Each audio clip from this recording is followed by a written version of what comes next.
You were part of a political party that was advocating for two states. Yes. And to establish Palestinian political home here in this land. October 7th change anything in your perspective of things? So I separate several things.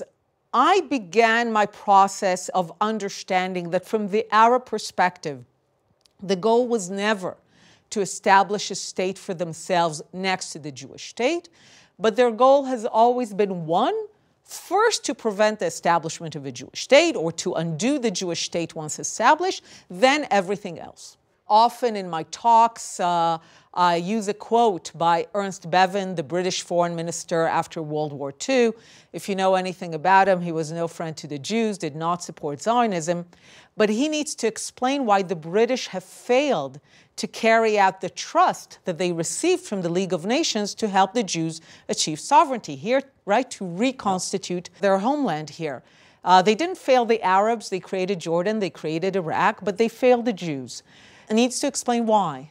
So he says, His Majesty's government is faced with an irreconcilable conflict. He calls it irreconcilable already in February of 47. There are no settlements, there's no occupation, there's no Israel, there's no refugees. I mean, all of the issues that we hear are the cause of the conflict don't exist yet. And it's already called irreconcilable. And he says, look, there's two groups in this land, Jews and Arabs, and they both have a top priority. For the Jews, the top priority is to establish a Jewish state. So the Jews want sovereignty. They're very clear on that. And he says for the Arabs, the top priority is to prevent to the last the establishment of a Jewish state in any part of the land. And this is the conflict, and this is why it's irreconcilable. The Jews want a state.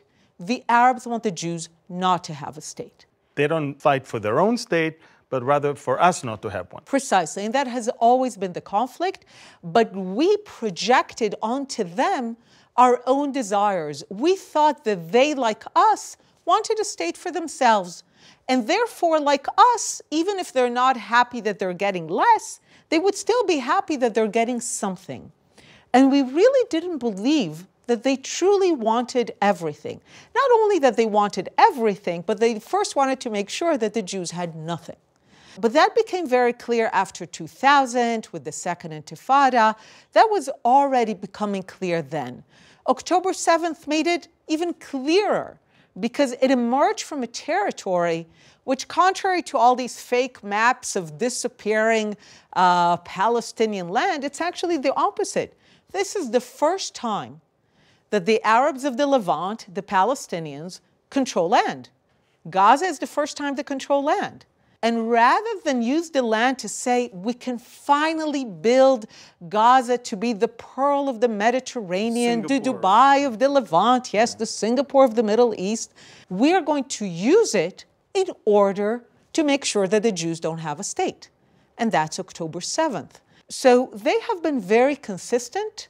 Both their actions and their words have always matched, but we always projected onto them as if they want something else.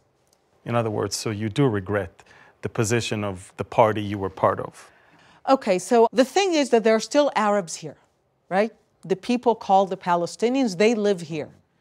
And for me, the top priority, going back to Bevin, is for the Jews to have their own state, to have a sovereign state in which the Jewish people enjoy a solid majority that can be a democracy where all its citizens, Jews and Arabs, can be equal, and it can be the one Jewish state in the world. That means that the Arabs who live in the West Bank and Gaza need to be under another sovereignty.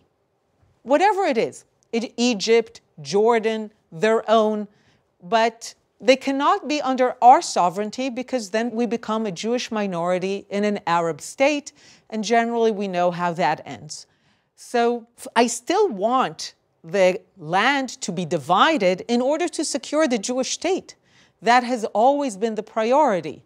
What other sovereignty the Arabs will have, what I care about is to make sure that it's not a sovereignty that threatens us.